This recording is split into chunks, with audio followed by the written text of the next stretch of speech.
I have a piece of glass over here, and I don't have a piece of glass there, and I have this piece of glass here, but all we have really over here is the fake news, right?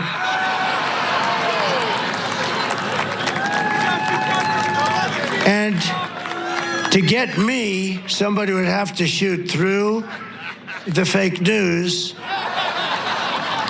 and I don't mind that so much, because I don't mind.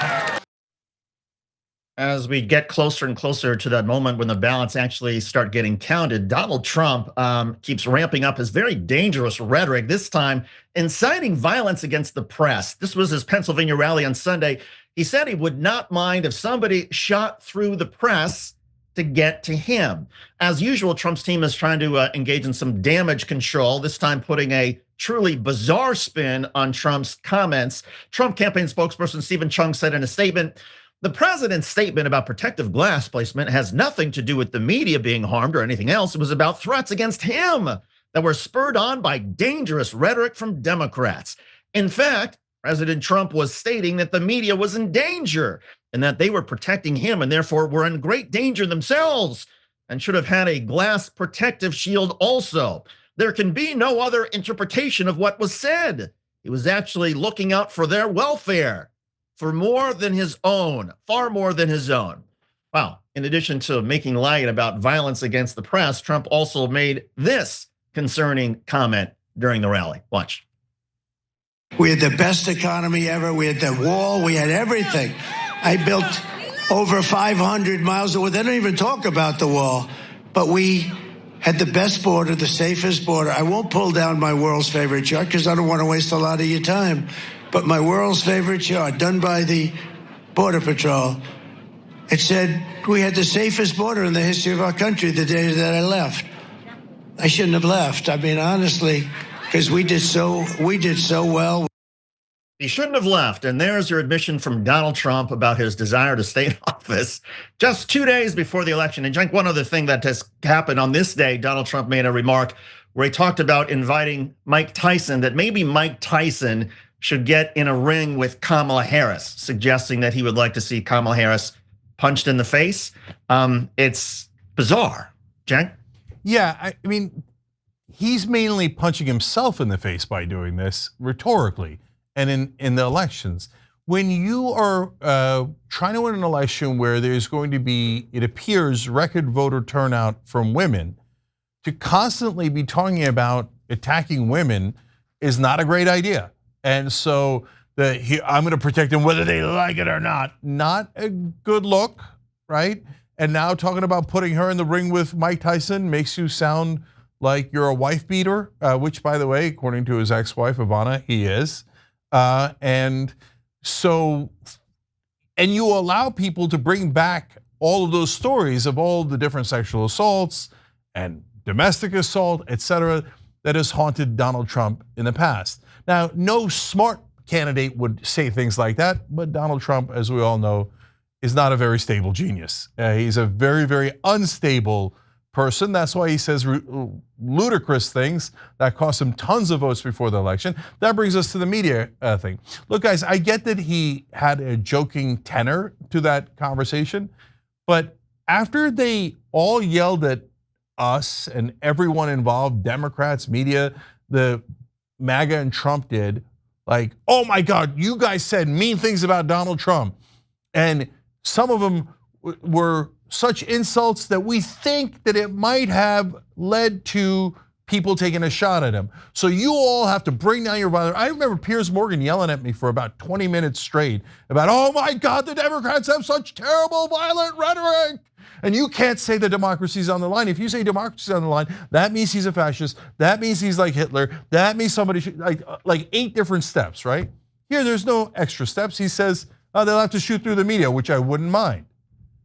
So what happened to being outraged by violent rhetoric? I guarantee you, Piers Morgan, MAGA, Trump world will not be outraged by it at all, because they feel that they are entitled to say things like that, but no one is allowed to say anything back. I don't want either side doing any violent rhetoric. It's a really dumb idea, and for Trump to do it. Well, he could say he was joking, but so was the comedian who called Puerto Rico garbage.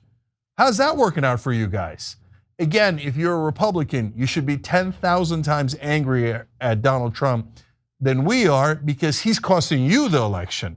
None of this makes anybody at home who is undecided go, you know what? Trump's not joking around about shooting the media. That makes me think that he's really stable, and that's the guy we got to go back to. I bet we won't have 4 years of anarchy as he calls out enemy from within and how people he doesn't like are criminals and rapists, and should we use the military to shoot them? And the media, haha, wouldn't it be funny if they were shot? So please spare me any fake outrage about what any Democrat says after Trump says all of this. Well, the irony of this, Cenk, is that also, I mean, there's already sort of a blame game that's sort of being, by both campaigns. If Harris loses, they've already tried to figure out, who's going to be responsible to blame Joe Biden. If Donald Trump loses, some of his people are already saying it's Donald Trump's fault. And I think there's actually some merit to the argument that Donald Trump's campaign has actually been fairly disciplined. If you look at the speeches, just the part that is actually supposed to be on the prompter, not the ad-libbing, he's constantly supposed to be focused on inflation. Whether inflation is up or down is irrelevant. He claims it's the record inflation. Immigration, that we have a swarm coming in, that violence is up, even though that's not true. But the campaign itself has been very disciplined in trying to get voters to focus just on that. And if you look at the advertisements, the ads are fairly effective in drumming home those messages. But what Donald Trump, who has always been undisciplined and always likes to sort of ramble, has been doing for the last several weeks is constantly stepping on the campaign message. And it's, I guess there was a time 4 years ago, maybe even 8 years ago, where Donald Trump's ramblings had a little more bite to the curveball. He hadn't quite lost a step yet. And so I suppose there was a sense of humor when Donald Trump would sort of go off the cuff and very charismatic, and he would engage voters and they loved it. But now Donald Trump is old. He's lost a few steps. He's slower.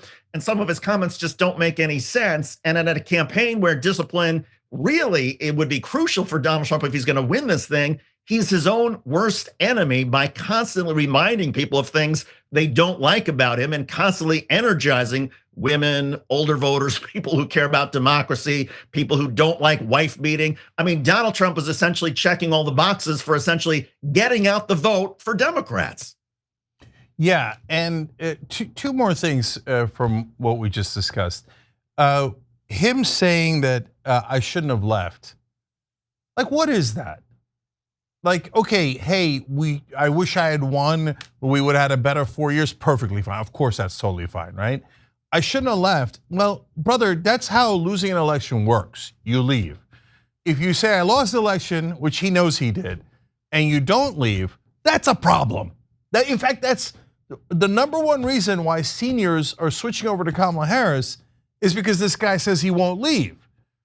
But this idiot doesn't realize that, and he's like, oh, I got a great idea. I'll tell him everything is rigged, then I'm not going anywhere, and I'm not gonna accept any defeat. I mean, they asked him a simple question during the debates. Are you in favor of a peaceful transfer of power? He's like, well, it depends. No, it doesn't depend. The peaceful transfer of power is at the very end, after all the counts and recounts, etc. So if you've gotten all your recounts and you've gotten all your court cases, it doesn't depend. You need a peaceful transfer of power. That's why we talk about how he's a wannabe dictator, etc. Because he doesn't understand the simple concept of if you lose, you leave. And so this guy, look, the mainstream media uses the word disqualifying way too often. They'll drop it at at any mention of a thing that they don't like. But not leaving after you lose an election and encouraging a riot where they chanted about killing your vice president and you saying he deserved it to your chief of staff and talking about terminating the Constitution. Yeah, those are reasons why people say, I think it is disqualifying. What if we put you back in and you don't leave? Finally, we'll end on a funny note because David read you Stephen Chung's comment about the rally comment about shooting at the media. He said that Trump was just looking out for their welfare, the media's, more than his own. Except you heard him say, well, they'd have to shoot through the media, and I don't think I'd mind that. How is that looking out for theirs? So that's my point, guys. Whether it's Trump or all the people around him, they don't mind lying to you brazenly and rubbing your face in it. Yeah, he said, well, shoot the media, I don't mind, whether it was joking or not. And I'm going to now pretend that he meant protect the media. Well, okay, why don't you just hang a giant sign around your neck saying, I'm a giant liar, you should never trust anything that comes out of the Trump campaign. Thanks for watching The Young Turks, really appreciate it. Another way to show support is through YouTube memberships. You'll get to interact with us more. There's live chat emojis, badges. You've got emojis of me, Anna, John, JR, so those are super fun. But you also get playback of our exclusive member-only shows and specials right after they air. So all of that, all you gotta do is click that join button right underneath the video. Thank you.